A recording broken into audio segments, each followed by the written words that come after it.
Hello, these are the notes on substitution by elimination. You should be taking these on the next blank page of your notebook. I'm going to give you a couple minutes just to copy down these steps. Again, you can paraphrase. You do not have to put in every word. Paraphrase so that they make sense to you. So go ahead and pause the video, copy down all these notes as best you can, and we'll start the example in a couple minutes.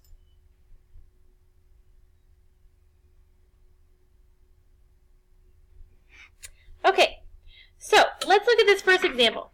Our first example is 5x minus 6y equals negative 32, and 3x plus 6y equals 48.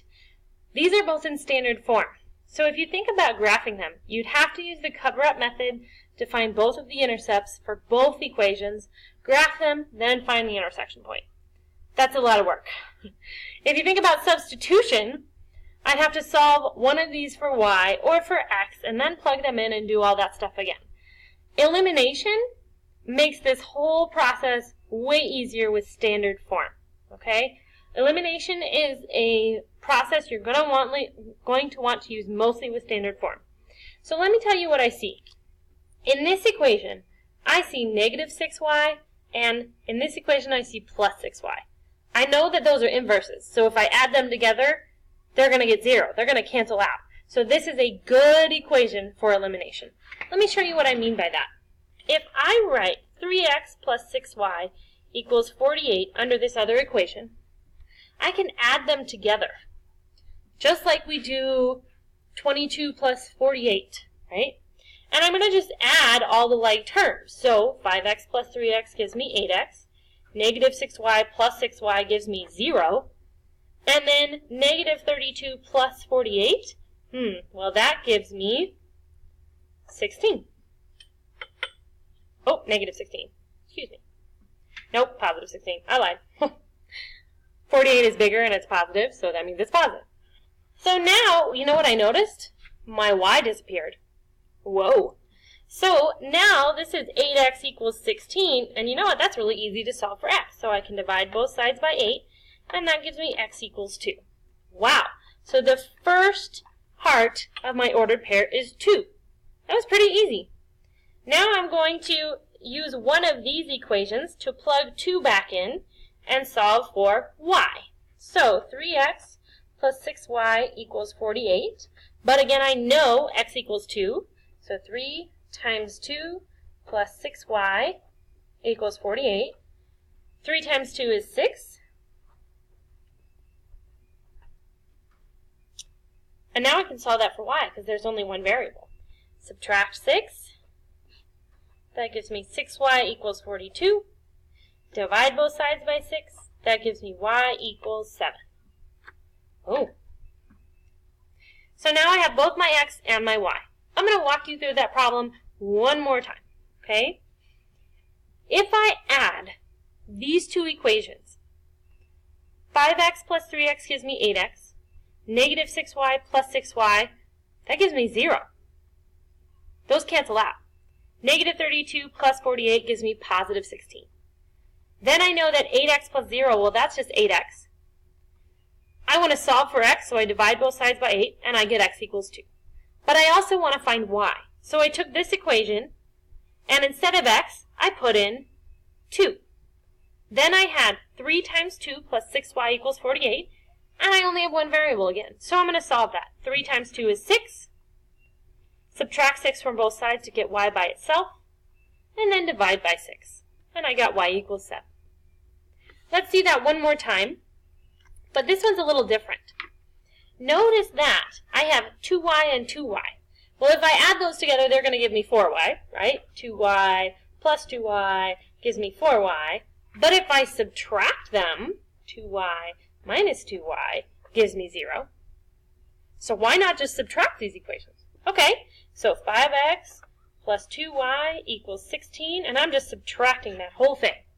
Okay, 4x minus 5x gives me negative 1x. 2y minus 2y gives me 0. 14 minus 16 gives me negative 2. Hey, look what happened. My y's are gone. So negative 1x equals negative 2 because negative 1x plus 0 is still negative 1x. And then to solve that for x, I can divide both sides by negative 1, and I get x equals 2. Okay, I found my first coordinate point, 2 blank. Wow. So now I need to find y. And again, I can plug it into any of these equations. I'm just going to plug it into this one because it's convenient. So instead of x, I found that x was 2. So 5 times 2 plus 2y equals 16. Okay? 5 times 2 is 10 plus 2y equals 16. And I still have one variable, so I can solve. Subtract 10 to get it off that side. That gives me 6. Divide by 2 to get y by itself, and I get y equals 3. Boom. Let me walk you through that one more time. I knew that if I added these, I wouldn't cancel them. So instead I subtracted them. 4x minus 5x got me negative 1x. 2 minus 2y canceled out. 14 minus 16 gave me negative 2. Then I have a two-step equation, right? And in fact, it's only a one-step because plus 0 really means nothing. So it's negative 1x equals negative 2. Divide both sides by negative 1, and I get x equals 2. Once I find my x, I have to find my y. So I plugged it back in here because it said x equals 2. So 5 times 2 is 10, plus 2y equals 16. Got to solve for y. So subtracted 10 on both sides, divided by 2, and got y equals 3. Let's take a look at this last equation.